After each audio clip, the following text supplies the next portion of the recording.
Place maintenant à notre chronique du samedi. Retour sur info. On revient sur les émeutes qui ont éclaté en Tunisie.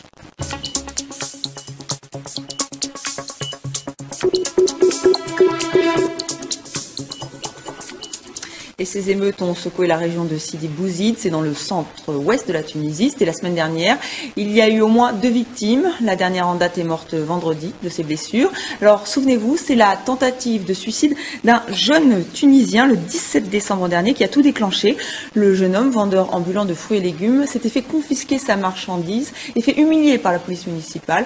Un vaste élan de solidarité s'en est suivi dans le pays, d'où ces manifestations. Avec nous sur ce plateau, Céline Benassem. Alors, vous êtes le fondateur du mouvement Birsa, un mouvement citoyen, un mouvement d'opposition aussi. On peut dire ça comme ça? Birsa, c'est un mouvement citoyen. C'est un mouvement citoyen parce que, en Tunisie, on nous a expliqué que la politique, c'était des gouvernants qui prenaient les décisions et des gouvernés qui prenaient acte de ces décisions. Un petit peu comme si on nous expliquait qu'il y avait un berger et qu'il y avait des moutons. Et sauf que nous, on considère que nous ne sommes pas des moutons, mais des citoyens, et que nous pouvons collectivement décider de ce qu'on veut faire pour notre pays, ou décider de la manière dont on veut que notre pays progresse. Et c'est pour ça que ce mouvement est un mouvement citoyen. Vous, ce sont des Tunisiens de la diaspora, mais aussi de Tunisie? Ce sont des Tunisiens qui sont partout, en Tunisie et dans les 4 coins de la Tunisie, mais aussi à l'étranger, en France, en Angleterre, aux États-Unis, un petit peu partout. Et donc voilà pourquoi vous êtes sur ce plateau. Donc pour commenter avec nous donc ces manifestations, on aimerait beaucoup avoir votre point de vue. Déjà, qu'il y ait des manifestations en Tunisie, c'est rare. Et là, il y avait vraiment une dimension politique. Ça vous a surpris? Nous sommes révoltés. Nous sommes révoltés par l'état de délabrement des structures politiques, économiques et sociales dans le pays. Nous sommes révoltés de voir quelqu'un qui doit s'immoler par le feu avant qu'il n'y ait une réponse gouvernementale.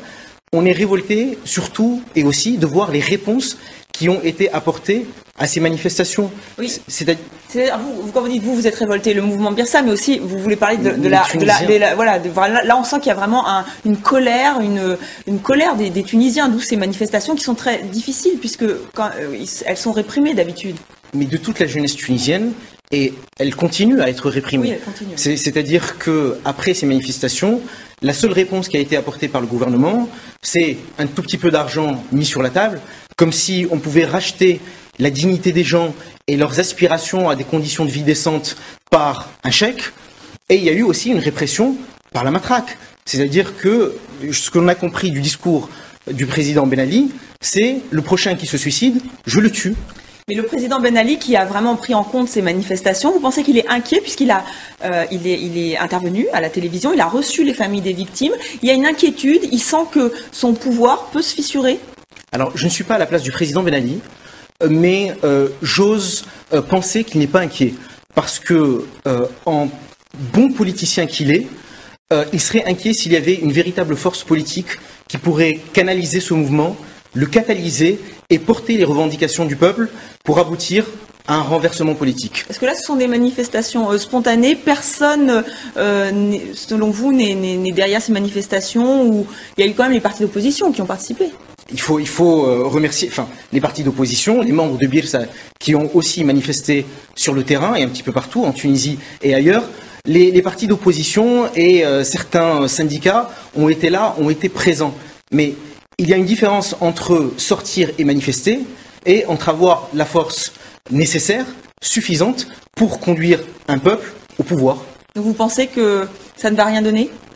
Pour l'instant, non. Et si vous me permettez de préciser ma pensée, ce qui manque fondamentalement en Tunisie, ce qu'on n'a pas, c'est un contrat social. C'est vraiment la première réponse à apporter. C'est-à-dire qu'on nous a privés d'une discussion entre les citoyens pour savoir la direction qu'ils voulaient donner à leur pays. D'un trait, Bourguiba, en accédant au pouvoir, a fait un contrat social qu'il a signé seul et il a décidé de ce qu'il voulait pour les Tunisiens. Ben Ali, en arrivant également au pouvoir, a signé une charte avec des mouvements d'opposition ou des prétendus leaders de l'opposition qui ont décidé à la place du peuple. Jamais le peuple ne s'est réuni pour décider de ce qu'il voulait.